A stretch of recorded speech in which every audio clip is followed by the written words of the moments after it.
wearing a tambourine on my foot, and I got a kick drum thing there. Yeah, it's nice, isn't it? It's called the Wazinator. Hi, Michelle.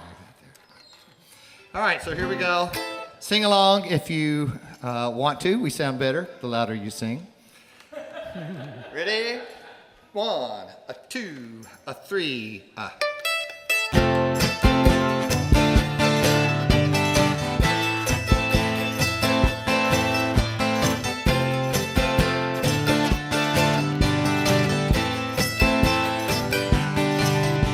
Life is bigger, it's bigger than you.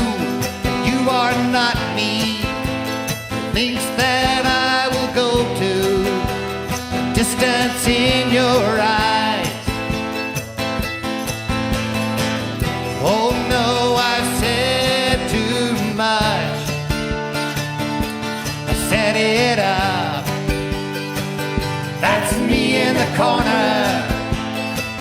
That's me in the spotlight, losing my religion, trying to keep up with you, and I don't know if I can do it. Oh no, I've said too much. I haven't said enough. I thought that I heard you laughing. Thought that I heard you sing. Well, I think I thought I saw you try. Every whisper, every waking hour, I'm choosing my confessions, trying to keep an eye on you, like a hurt, lost and blinded fool. Oh no, I've said too much. I set it up. Consider this the hint of the century. Consider this the slip that brought me to my knees. Failed. What if all these fantasies come flailing around? Now I've said too much. I thought that I heard you laughing. I thought that I heard you sing. Well, I think I thought I saw you try.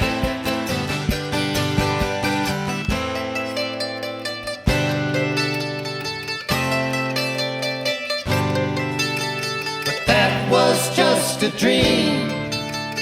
That was just a dream. That's me in the corner. That's me in the spotlight, losing my religion, trying to keep up with you, and I don't know if I can do it. Oh no, I've said too much. Said enough. I thought that I heard you laughing. I thought that I heard you sing. Well, I think I thought I saw you try, but that was just a dream. Try, cry, fly, try. What a rhyme. That was just a dream. Just a dream, just a dream.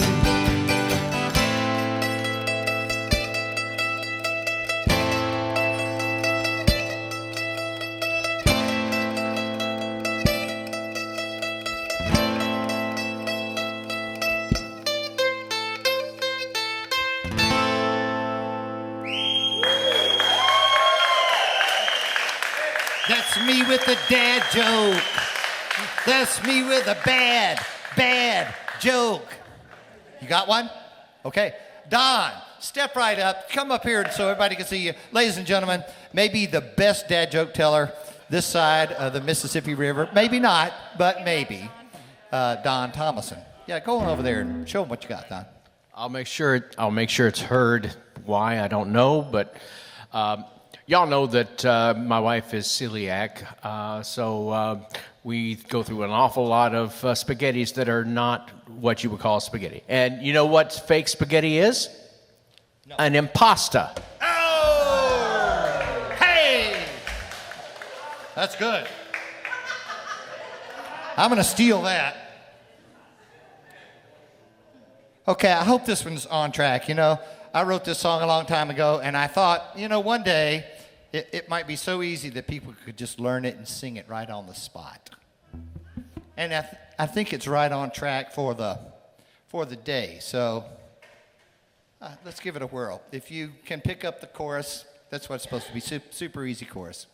And is this in, Jason? Oh, my bad. Now it is. Okay. 1, 2, 3, and 4, and...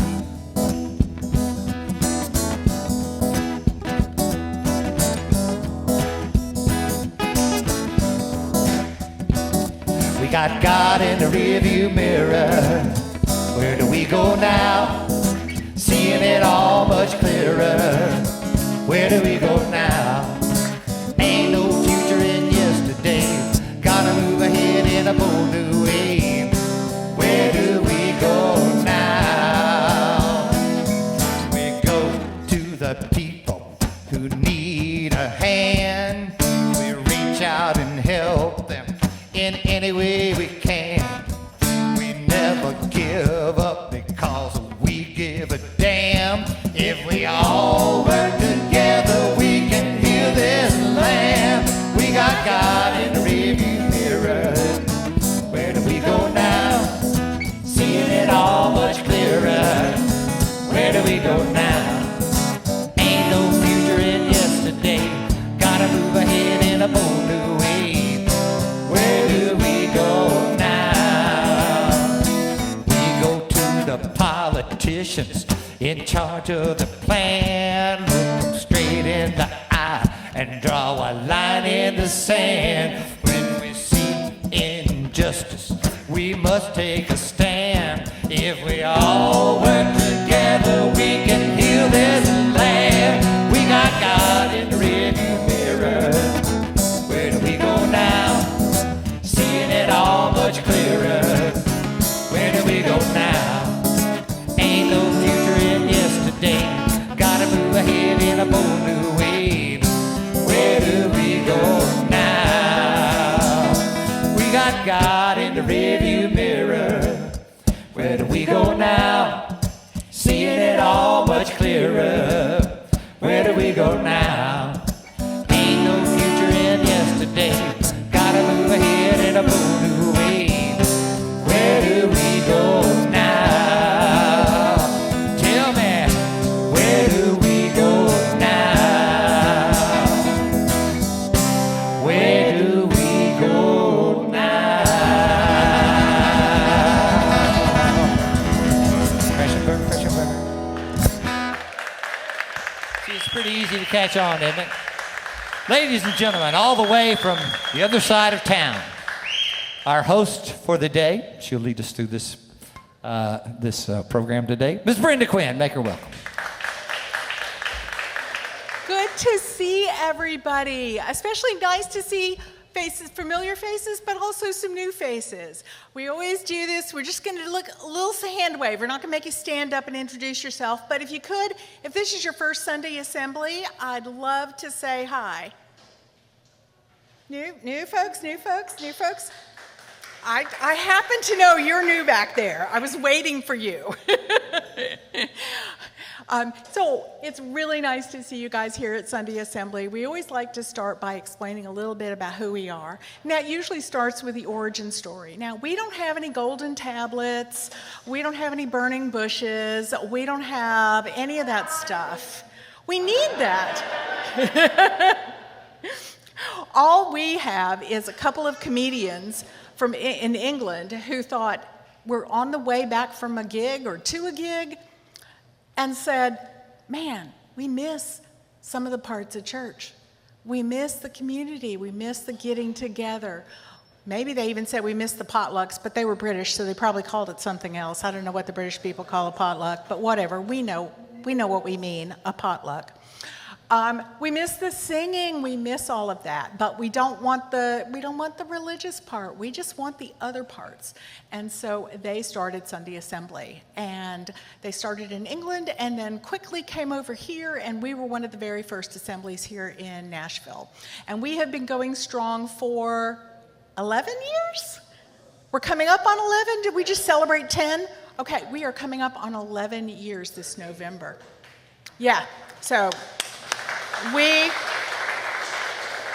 are here to stay. So who are we anyway? What are we? Basically I liked the old thing we used to say, so I'm gonna say it. We're the atheist church or the secular church. We have all the pieces of church, music, singing, community, trying to help other people, all of that, but just not any religious bits. We draw from all different texts, we draw from all different sources of wisdom. We have a wonderful motto, which is help often. I just started it wrong, didn't I? Live better, help often, wonder more. As soon as I said that, I was like, wait a minute. Right? We want to help everyone live the life they want to live. We don't want to tell you how to live, but we want to help you be the best person you want to be and how you believe that looks.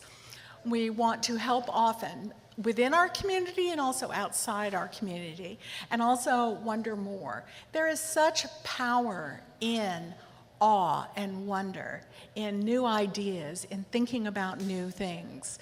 And so that's one of the features of this monthly assembly. So what do?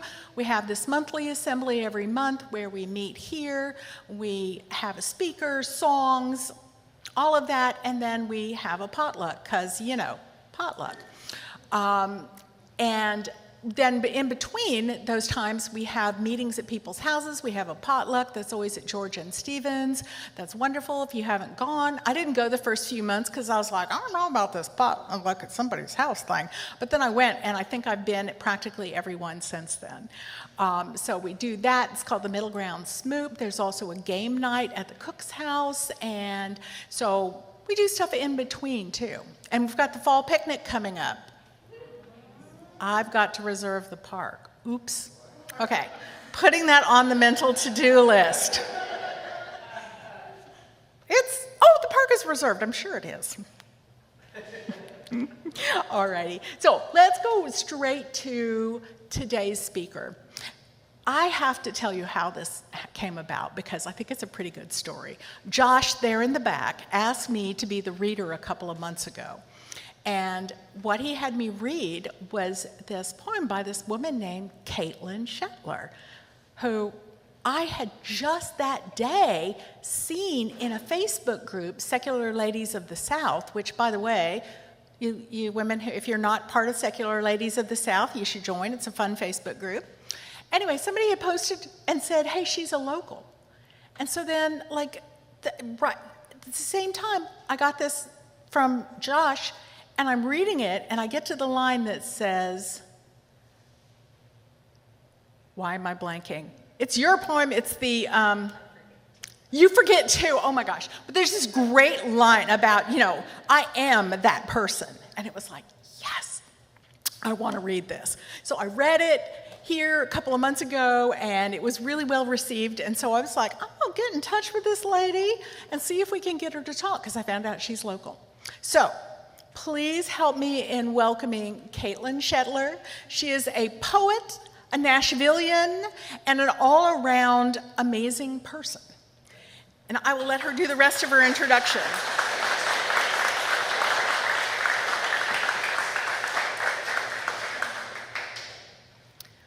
So I promised I would keep this under 20 minutes. So somebody time me and just pull me off. So I think this is good. For those of you who I haven't met yet, yes, my name is Kaitlin Shetler. I'm a social worker, a mom to the best kid in the universe, and a chronic worrier. So my pronouns are she, her, and I am very grateful for your kindness in inviting me here with you today. So thank you so much for that. So first, I need you all to know how weird this is for me. The last time I spoke to a group of people on a Sunday, it was from a pulpit. And it was a sermon about how deep and long-lasting my relationship with God was. So Alanis Morissette, I don't think, could have written a better irony than that. So I was trying to think, what did I want to talk about today? Especially because I'm more of a writer than I am a speaker, so that's why you're going to see me like focused here. But I was thinking about all those times, right, that I found myself speaking for God. So I would stress for days about what to say. I would make myself sick with nerves. And something that I typically love doing, like talking, became such an ordeal. It wasn't fun, it wasn't meaningful, and it definitely wasn't easy. It was a calling, like capitalized C. And with most religious capital C's, like Christianity or church or clergy, it became just another way to measure my worthiness of heaven. So since leaving my faith and identifying as an atheist, I've discovered something that I never knew as a Church of Christ girl who dreamed of being a woman preacher one day. Speaking on behalf of yourself is so much easier than speaking on behalf of a capital C concept, especially when that concept is in charge of the state of someone's eternal soul. I used to pour everything into figuring out the right combination of words that would not only make God proud of me, but give me enough wisdom that those who had ears would hear and go, "Yes, girl, you are the reason we're going to heaven. Thank you, wise mouthpiece of Jesus." When those capital C's are in play, like church or Christ or creed, everything is overweighted. This is especially true for the act of creation. You don't just do creative writing. You write for the Creator. Your imagination is dedicated to God's will. Your sense of fun is tied to God's purpose. And everything that makes you you is cold in the name of Christ. So when I first left the church and Christianity, when my creation became my own, I was stuck. Because when you're used to everything being capitalized, it's hard to write when everything is not. And all the language that I had access to as a Christian, it was meaningless as an atheist. And for a writer, a loss like that can be devastating. How do you describe the world when you only knew it as God's? How do you explain suffering when you only defined it as hell? And how do you talk about your heart or your body or your thoughts when the only word you knew was sanctification? I have epilepsy, and I know this may seem like a non sequitur, but I want you to understand how disorienting something like this can be. I take medicine that manages my seizures. The seizures I do have are small, but sometimes my epilepsy makes word finding difficult. I'll be talking to someone and know exactly what it is that I want to say. I see it in my brain, and it just does not come out of my mouth. And it's frustrating because my brain knows it, but my mouth doesn't have access to it. And for me, deconversion has kind of been the same thing. I know things, but my brain can't find the words for them. The words that I used to use are no longer tolerable to me. Not only does my mouth not want to say them, but they just don't fit. I had to learn how to speak again, to write, to create, not as a Christian or as a mouthpiece of God, but as me, Kaitlin. I had to learn how to stop capitalizing. I had to let go of vocabulary. I had to find new words and new meanings. I like poetry because it's a way to express things that I haven't found the right language around yet. My words don't have to be precise anymore, or preachy, or spirit-filled, just truthful, just my truth. I don't have to capital C create for a capital C Christ in a capital C church that is more like a capital C cult than any kind of authentic community. I can be me, messing around with lowercase words to give some context and understanding to the experience of leaving and to the experience of knowing myself. So keeping all of this in mind, I wanted to show you what I mean. I have 4 poems that I want to leave you with tonight. The first is a poem about walking away from God. The second is a poem about what happened when I did that. The third is about how I felt about all of that. And the last is about how I now choose to speak about it.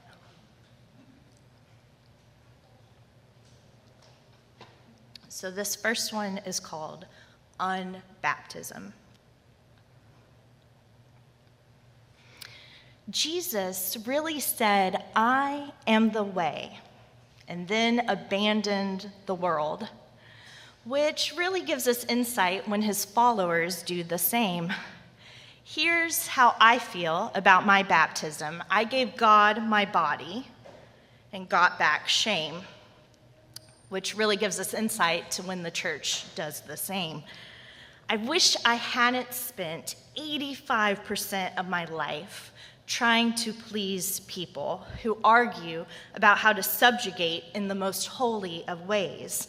They are chasing smoke, which really gives us insight into why so many of us can't breathe around them. I have no need of God's grace or peace or forgiveness or laws or blessings or judgments. I am completely fine with a clean break, an unbaptism, if you will, an undunking, a drying off, a walking away. Because if anything is sinful in this world, it's the church convincing a 10-year-old that she needs to be saved. They are all like, "Father, forgive them, for they don't know what they do." But I know exactly what I'm doing. Healing looks like treason when tyrants are involved. And I am treasonous, blasphemous, offensive, and rude because I spent 85% of my life giving away my body. And when I got her back, she was covered in wounds. This next poem is called Wild. I was born with seeds in my feet and instructions to bloom where I was planted, but God forgot to cover me in soil so that when the storms blew, I fell out of his garden, and he yelled, "Follow me!" But my seed feet stumbled. And instead of staying on the narrow path, I scattered to the wind, down to earth, down to hell, down to the places where the seeds get eaten by crows and strangled by thorns and put on things like bagels, and he yelled, "Bear fruit!" But the only dirt that I could find was the kind swept under the rug by kings and men and preachers named Mark. The kind of dirt that no seed survives, no woman either. And he yelled, "Keep going!" But I was tired of trying to be a rose or a daisy or whatever sweet thing he created me to be. Tired of pruning my feet for Jesus, tired. He yelled, but no living thing thrives when it's yelled at. and I wasn't interested in being his prize-winning plant anyway. Now I don't worry about roots or fruits or pleasing the guy whose thumb is more oppressive than green, or finding my way back to his garden. The last tree he planted there was a dud. I was born with seeds in my feet and instructions to bloom where I was planted, but I've never been great at following instructions. Besides, I always thought that the most beautiful flowers were the wild ones.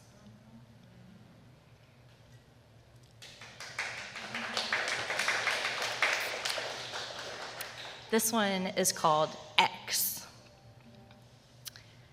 Here's what leaving God is like. Silence, aloneness, isolation, or I guess another word for it would be peace. Here's what leaving God is like. The day was filled with criticism and chaos, and you look in the mirror and you only see wrinkles and fat, and the strangers around you are bumping into you, and the car in front of you is driving slow even though you're late to work, and your sweater gets caught on the door handle while you're rushing in, and the bathroom is closed even though you really need to pee, and for some reason you can't stop thinking about that one time in 6th grade when a girl said your breath smelled bad and all the other girls laughed. And after all of that, you get home and it's quiet, and you order cheesecake and watch Schitt's Creek and read fan fiction, and a friend texts you a meme and says, "Hey, I love you. I'm thinking of you." Leaving God is like that. Leaving God is like the calm after a storm, like a baby falling asleep after 4 hours of nonstop crying, like the feeling of child's pose after flow yoga, like a hot tub after a long day, like an email canceling school because of snow. Leaving God is like finally getting to know yourself, like finally getting to like yourself, like finally understanding what it means to look forward to the future. Leaving God is like the feeling after a seizure or a migraine when your whole body finally relaxes and you can slip into a restorative rest. Leaving God is the feeling one gets when you find out you've got a second chance, when you find out you didn't blow it, when you find out that there is good that can come from the bad. It's saying, "Hi, I exist apart from who they say I am. I exist as me, and I'm happy about that." Leaving God is the feeling that right when you think all is hopeless and you are sinking, you see dry land and are saved. Leaving God is freedom, love, compassion, life. It's trust in yourself that you never had before. It's silence. It's aloneness. It's noiseless. It's peace. Leaving God is finding yourself, and finding that yourself is so much easier to live with than the chaos that is God.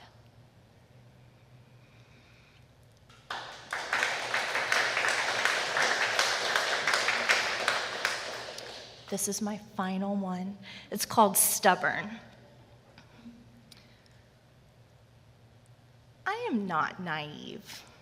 My stomach is soft. My heart is fragile, but I'm not naive. I understand how the world works, but understanding and accepting are two different things. And if humans have the capacity for hate and ignorance and violence, then they also have the capacity for love and wisdom and peace. And that's not saying that the glass is half full. It's saying that the glass can be washed and the water distilled, and nothing is so bad that we can't find a solution. We are, at our core, survivors. It's what makes us human, that no matter how hostile or dangerous the environment, our very atoms rebel against extinction. We are survivors with an inflexible, unyielding, stiff, and cocky hope that rebels against any force that tells us otherwise, be it man, animal, nature, or God. We are survivors. This is not naive, even with soft stomachs and softer hearts, vulnerable to abuse and barbs and neglect and war. We choose endurance because we are stubborn bastards who will not be felled. And sometimes it may seem like too much. It's too tough, too hard, too hopeless. But when that happens, this is what I do. I find the fragile people with their china hearts and their squishy tummies, and we sit under trees or on hills or by oceans or in Target parking lots or through cheesy movies and see each other through it without judgment, without advice, without positivity. We sit and we breathe and we survive. Thank you so much for allowing me in your space today. May we all find new ways to create without the expectation of capitalizing.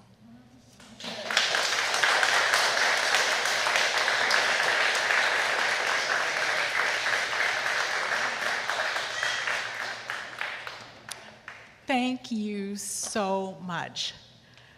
I don't know if this will resonate with anyone else, but I suspect it might. Hearing Kaitlin or reading her words, it's like seeing a thought expressed in words that I never knew I had. But it resonates so deeply. I mean, the image of the green thumb as opposed to the thumb of the oppressor. I'm so sorry, Georgia. I love that. That was my favorite line, too. Oh, that was your favorite line, too? The thumb of the oppressor and the right? Yeah. So thank you so much for sharing that. I love the vulnerability. So we are going to be now doing our moment of silence. And this is a part of, moment of mindfulness, rather. This is a part of Sunday Assembly where we take a minute to just kind of regroup, and especially after a really powerful speaker, it's nice to have a minute to reflect on what was said. Maybe a different line was one that stuck with you.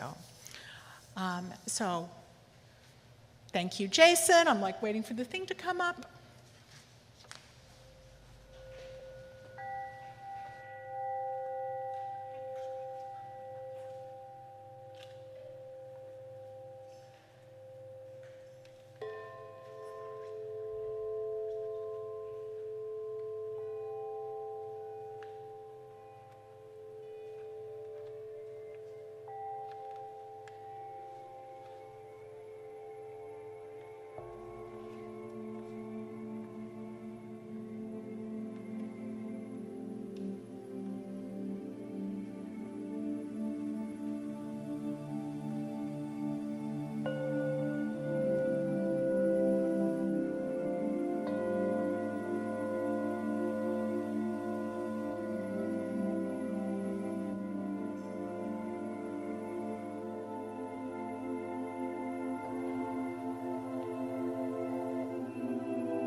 one thank you.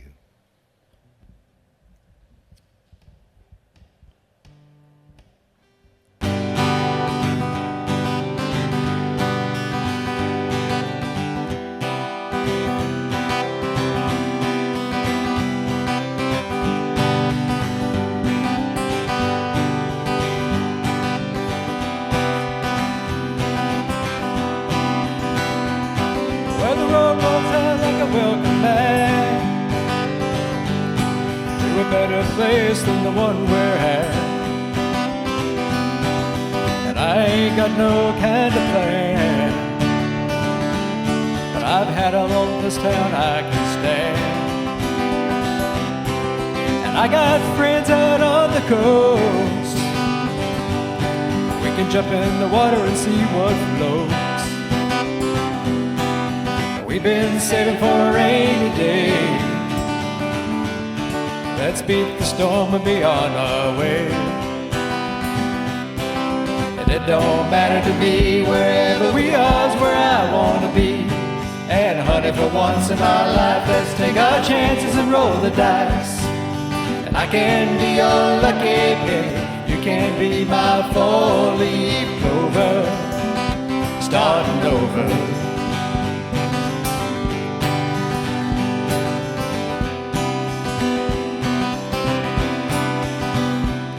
This might not be an easy time. There's rivers to cross and hills to climb. Some days we might fall apart, and some nights might feel cold and dark. But nobody wins afraid of losing, and the hard roads are the ones worth choosing. Someday we'll look back and smile and know it was worth every mile. And it don't matter to me, wherever we are's where I want to be. And honey, for once in our life, let's take our chances and roll the dice. And I can be your lucky penny, you can be my four-leaf clover, starting over. Starting over.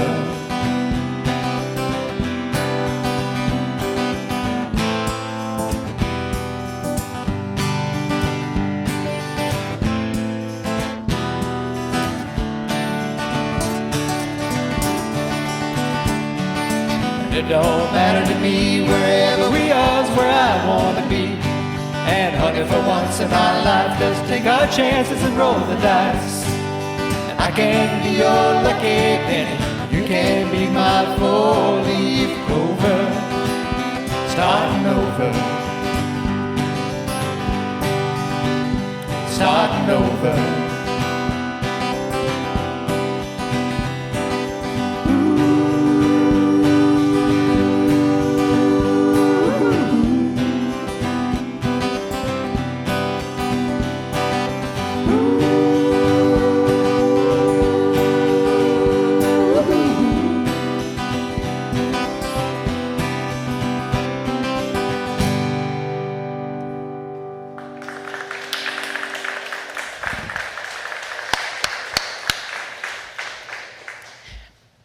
The next segment of Sunday Assembly is near and dear to my heart, and that's our Trying My Best.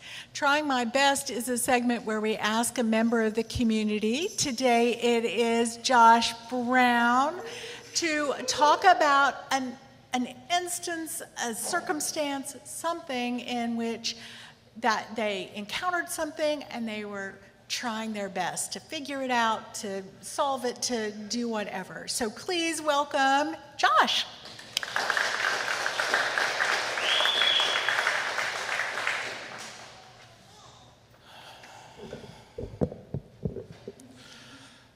Isaac Asimov is credited to have said that properly read, the Bible is the most potent force for atheism ever conceived. While I self-label as an agnostic, that just means I'm an atheist who can't commit. I asked Jesus to save me. On Good Friday, 1995, I was 15, baptized later that year. At church camp the next summer, I answered the call to pastoral ministry. Over the next 2 years, I demonstrated enough evidence for that calling that I was licensed to preach. Now, I don't know about other Protestant denominations, but for Southern Baptist, all that means is that it's that your local church backing you and saying, yes, we support this person. So that led into my first attempt at college. That was at Ouachita Baptist University, where I double majored in biblical studies and computer science. The computer science because, of course, I couldn't depend on ministry to pay the bills. Long story short, once I got there, I met my first true love at the first football game. My mind definitely wasn't on my homework, that's for sure. But even after we split, when we came back to campus for our sophomore year, at the time, I just didn't have the maturity and willpower to stick to my studies, and I was eventually academically expelled. That put a pause on my pastoral ministry journey, but I was still able to get involved in my church's music ministry. I became the assistant music director, and I still have a couple of the hymn books from then. Deconstruction has a sister called Deconstruction. And in deconstruction, that's kind of the really examining yourself, what you really believe, what you don't believe, what you want to hold on to, what you don't want to hold on to.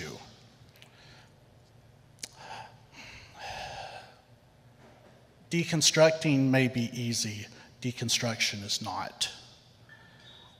And I still can't bring myself to let go of these because it was so much a part of my life's journey.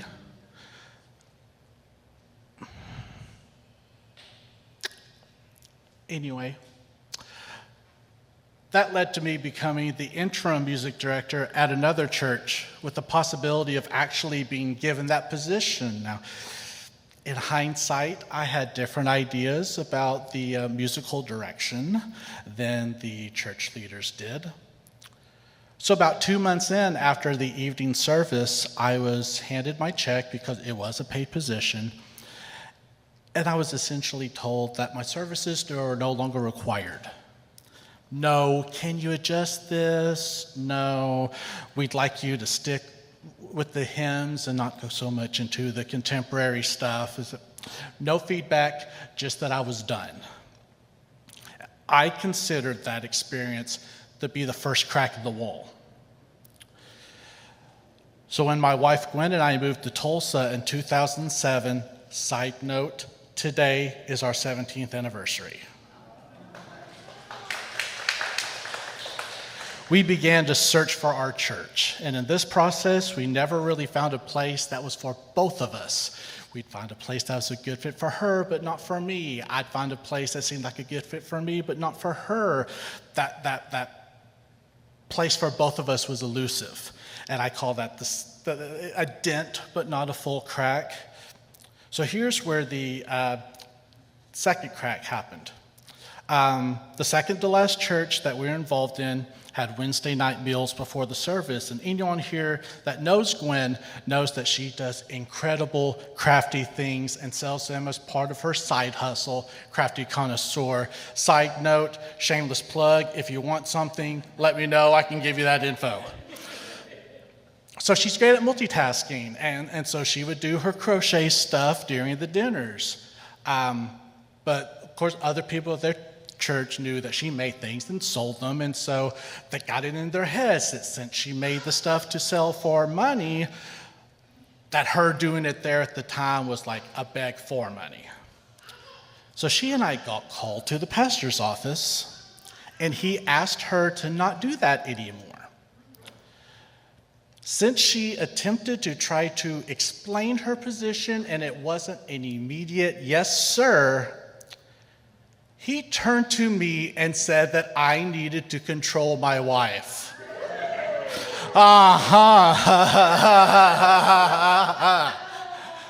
That was my response to him. We left and never went back.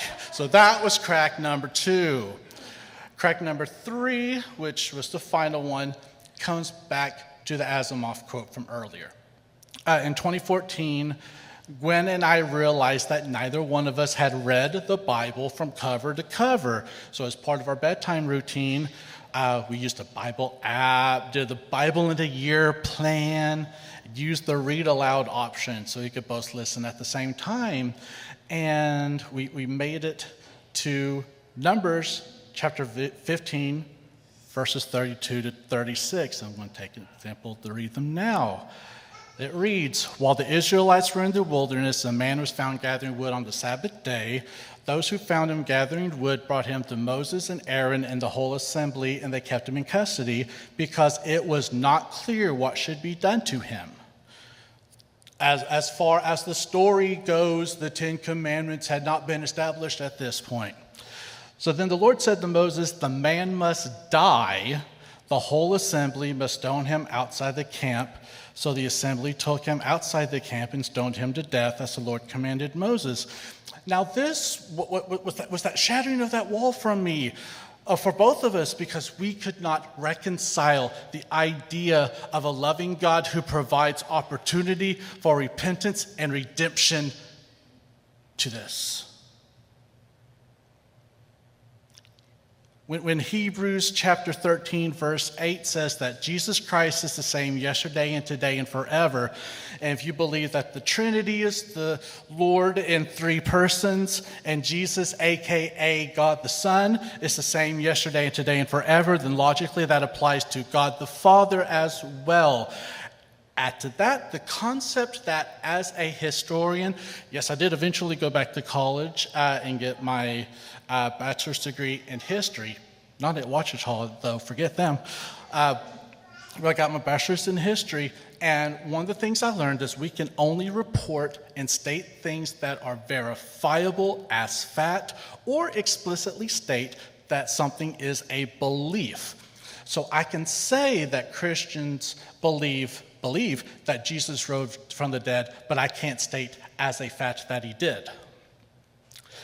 So if the Bible is considered to be history, then it should hold up to the same scrutiny as any other historical account. Spoiler alert, it doesn't. So that brings Gwen and I moving to Nashville and finding Sunday Assembly Nashville. Finding more connection and compassion and assistance in our first time here than we ever had in the church. Encouragement to explore and unpack what we really do believe and disbelieve as individuals, and not just because a pastor way back when told us what to believe. And I may no longer believe in a deity, so many would call me a non-believer, but I denounce that because there is so much that I do believe in. I believe in the innate goodness of the individual. I believe in empathy and compassion as the heartbeat of morality, respect and kindness for all sentient beings, that none of us are free until all of us are free, and what one person's rights end where another's rights begin, that trying our best in this one life that we know that we have. Amen.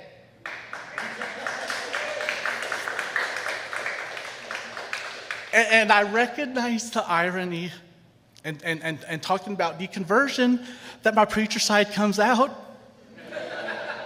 And I may have broken the record for the most Bible verses spoken during a Sunday assembly.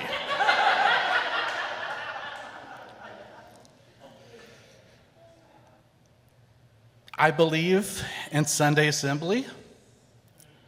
I believe that we should live better, help often, and wonder more. I believe in good. But perhaps my highest held belief is that we are all worthy, we are all enough, and we all are loved. And so that means that you are worthy, you are enough, you are loved. I am worthy, I am enough, I am loved.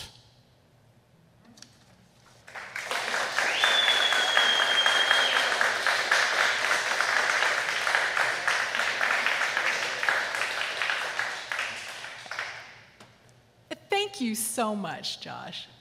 I love that. It's kind of ironic that I am hosting today when we're talking about deconversion, because I didn't commit in the first place, so I never had to deconvert. In fact, I was the 17-year-old high school senior in Smyrna. Those of you who are natives, you know Smyrna. Little bitty conservative town.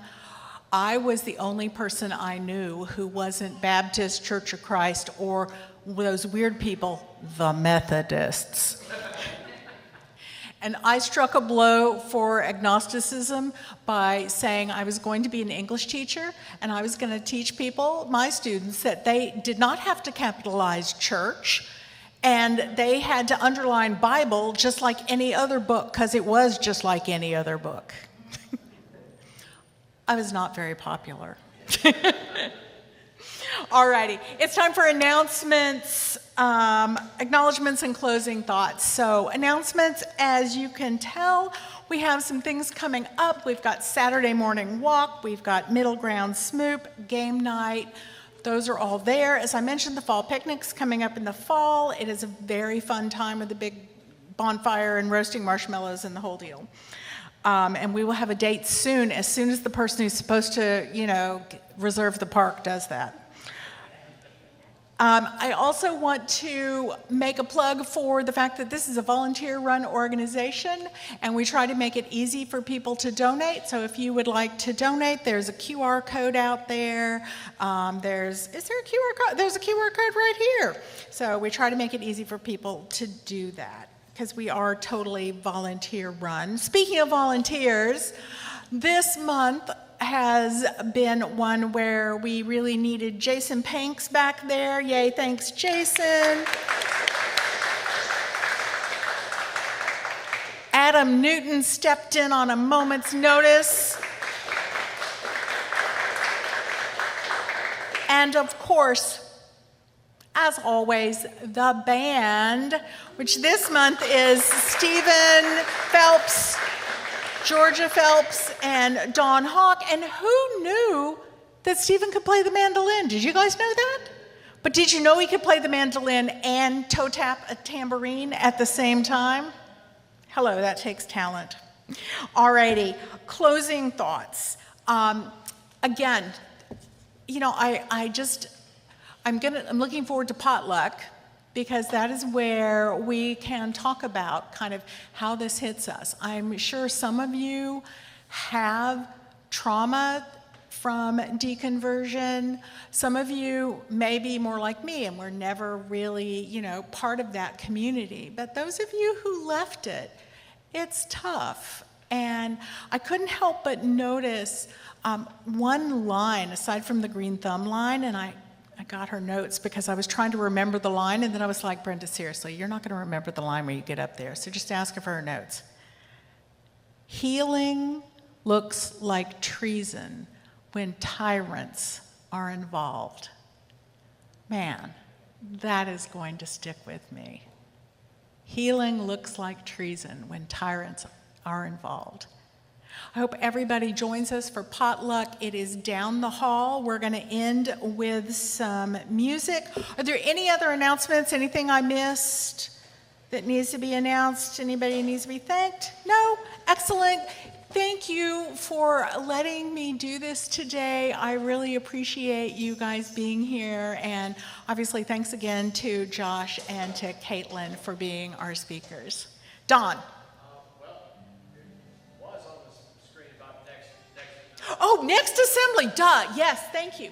Oh, by the way, am I the only person who did not catch that great graphic of a U-turn? Did you get it? Oh, good, I wasn't the only person, because I saw a couple people go, oh, that. Yeah, it's such a great graphic. Yes, next month's assembly, a real switch. We're going to be talking about Nashville's greenways. So we're going to have a speaker who knows about that and can tell us about the greenway system, and which is an amazing thing here in Nashville that some of us, me, don't know as much about as I wish I did. So that is next month's assembly, and what is the date? The 8th. I caught it right before I changed it. The 8th. See the graphic, the U-turn? Get it? That's okay. Adam, you are doing a splendid job. All right, I'm turning it over to the band. Great sing along, so you should know this one too, so jump right in. 2, 1, 2, 3, 4.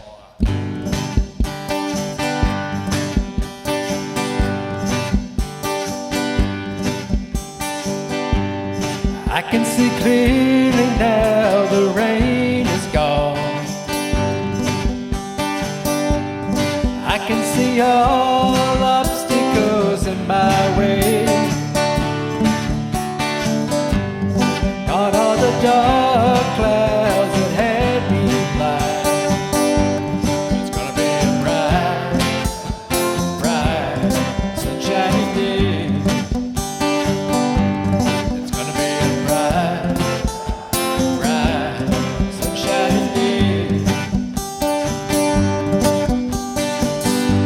I think I can make it now, the pain is gone. Bad feelings have disappeared. Here is that rainbow I've been hoping for. It's gonna be a bright, bright, bright, bright, sunshiny day. It's gonna be a bright, bright, bright, bright, sunshiny day. Look all around, there's nothing but blue skies. Look straight ahead, nothing but blue skies. I can see clearly now the rain is gone. I can see all obstacles in my way.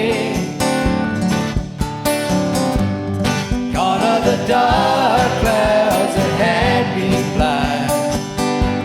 It's gonna be a bright, bright, bright, bright, sunshiny day. It's gonna be a bright, bright, bright, bright, sunshiny day. Look all around, there's nothing but blue skies.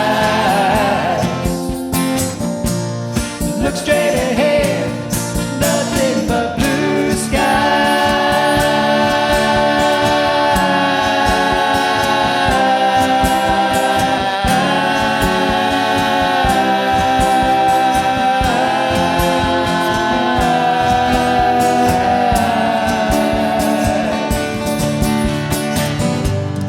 I can see clearly now the rain is gone. I can see all obstacles in my way. All of the dark clouds that had me blind. It's gonna be a bright, bright, bright, bright, sunshiny day. It's gonna be a bright, bright, bright, bright, sunshiny day. It's gonna be a bright, bright, sunshiny day.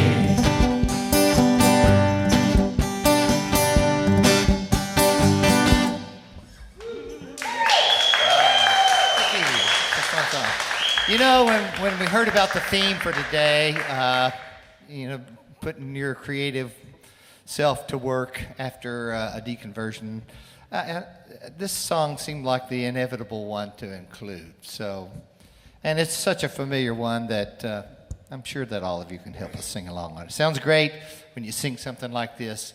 loud and then with a group because you get this certain feeling, you know what I mean? We were going to do Sanctuary, but we've decided you guys don't know that one, do you? Okay, oh, sorry. For all of you who have deconverted, you probably know that one, but okay, how about this one? We were going to do Lord, I Lift Your Name on High, but we decided to go. You still can. Better joke. All right. Get us going there, Don. All right.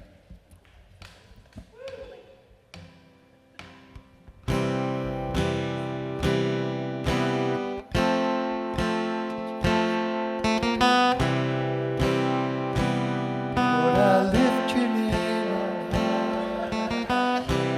Imagine there's no heaven. It's easy if you try.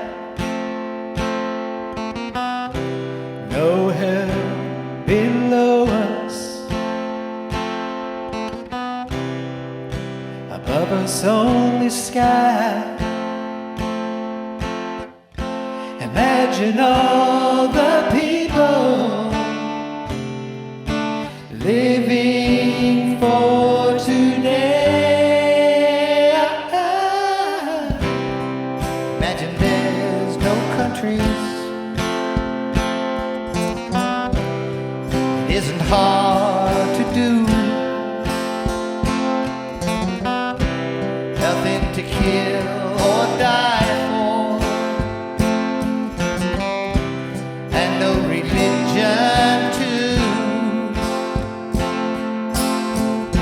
Imagine all the people living life in peace. You may say I'm a dreamer, but I'm not the only one.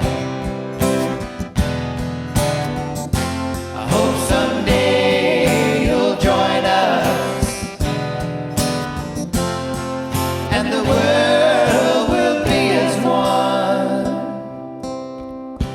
Imagine no possessions. I wonder if you can. No need for greed or hunger. A brotherhood of man. Imagine all the people sharing all the world. You may say I'm a dreamer, but I'm not the only one. I hope someday you'll join us, and the world will live as one. Thank you. This one's kind of become our cultish ritual closer, I guess you could say. We heard somebody say this phrase earlier in the program today, and it was one of the things that I thought was a great way to write something after deconversion. So I hope you enjoyed it. It's called "I Believe in Good." 2, 3, 4.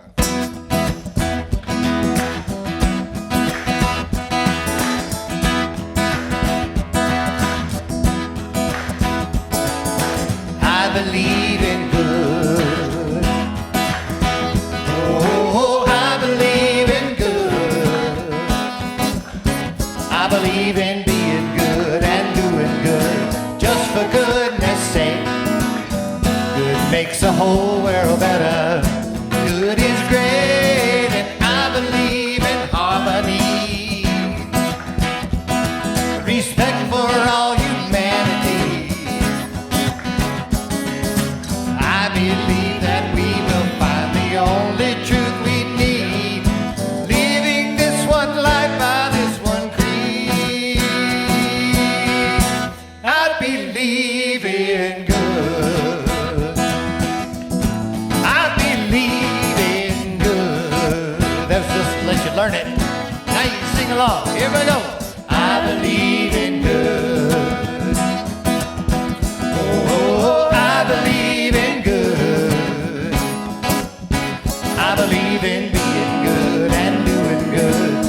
for goodness sake. Good makes the whole world better. Good is great, and I believe in harmony. Respect for all humanity. I believe that we will find the only truth we need, living this one life by this one creed. I believe in good. I believe in good. I believe in good. I believe in good.